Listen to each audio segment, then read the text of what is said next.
Ohio gozaimasu. And news reaching us all this week from the world of Japanese cinema.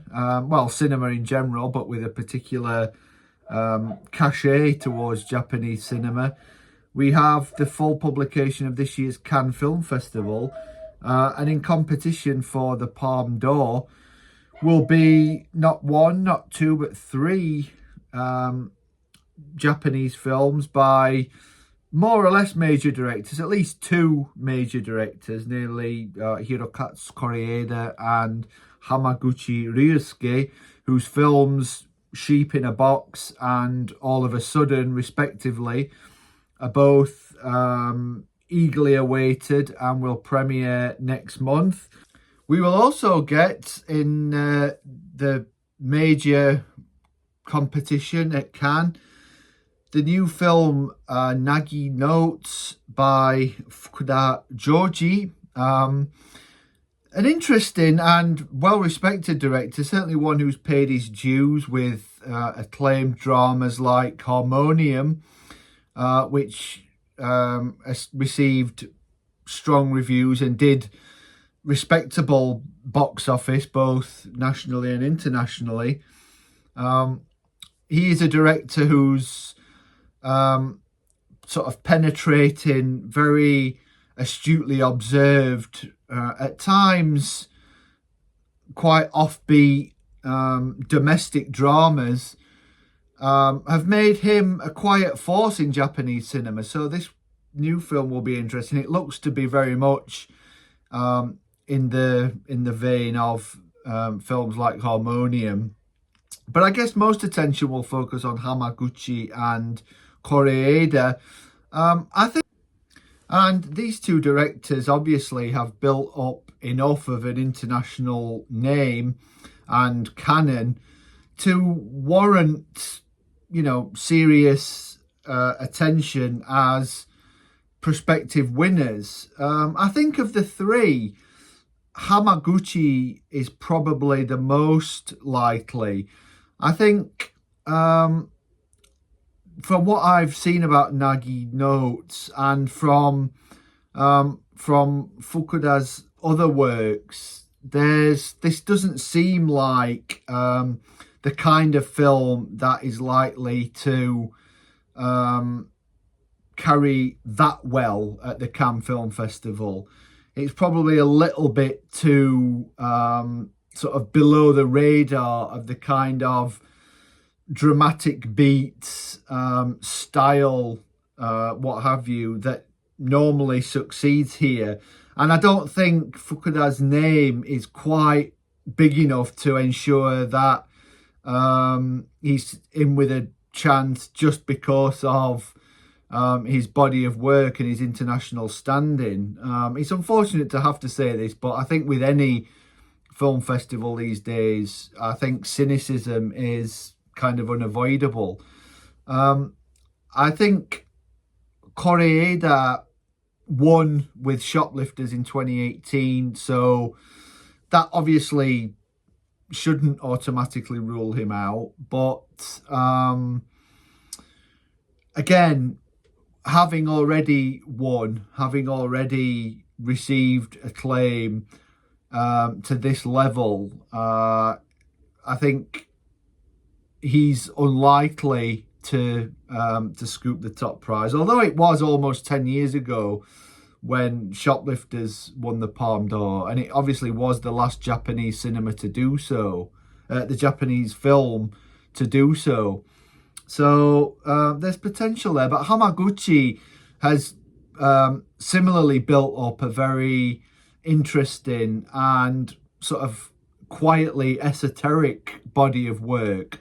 So he's got the kind of X factor, I think, that Koreeda's film doesn't seem quite to have. That seems like, albeit it touches on very current, contemporary concerns, perhaps in line with identity politics. So that might give it an edge. But Hamaguchi's film, which is actually set in France, about French characters, shows this director who has sort of made his name with very acclaimed Japanese films, obviously Drive My Car, Evil Does Not Exist, going back to magnum opus works like Happy Hour. I think he is stepping boldly outside of the box. And without having won before, I think it would seem that the fact that he would seem to be someone who's paid his dues and whose time has now come, that would make it perhaps more likely. If I'm honest, I don't think either of these three films will win. I think there are other films. There's a premiere of a new Almodovar film, Bitter Christmas, and I think he always seems to be a front runner wherever he lays his hat, festival wise. And there are other films by not overly known or celebrated directors, but ones that are very, very contemporary, that seem very zeitgeisty. So I would actually be surprised if either of these three wins. Elsewhere, we have in the Un Certain Regard strand of Cannes the premiere of the directorial debut of quite a notable screenwriter, Sode Yukiko, All the Lovers of the Night. Also of note, perhaps more note, is there's the festival's selection of notable premieres playing out of competition, in which we will see the world unveiling of Kurosawa Kiyoshi's new film, Kokurojo, The Samurai and the Prisoner, which I've already talked about and hyped up. So I think a lot of eyes will be on this film, including mine.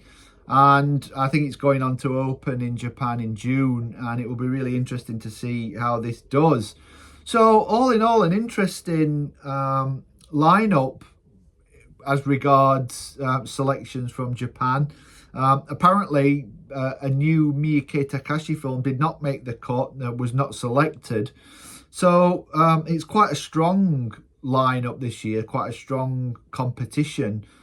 So, make of that what you will. I think a lot of people have become almost as jaded and cynical with Cannes as they have with the Academy Awards, the Oscars in the US. And, largely these are sentiments that unfortunately I would have to concur with. I don't think the balance between glitzy sort of Hollywood premieres and red carpet schmoozathons has quite been sort of balanced or found an equilibrium with, what the festival used to be for, which was promoting European cinema, new directors, and unearthing the best new films. I think there is a bit of an imbalance and a disconnect, and I think in recent years the festival has struggled to find a sort of coherent identity.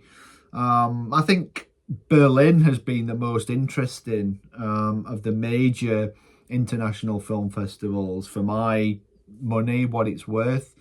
But nonetheless, I mean, it's always an arbiter of the perceived most interesting and most noteworthy new films that people are looking forward to the most. So it's always good to get a handle on what's celebrated there, what's seen, and we can usually, people sort of use that as a way of mapping out the sort of forthcoming year in cinema. So keep an eye on it. Let me know what you're looking forward to, what you think might happen. Do you agree with me about the chances of these Japanese films? Do you disagree? Let me know. Drop me a comment. Thank you very much for watching. All eyes on Cannes next month, and I'll talk to you very soon. Bye for now.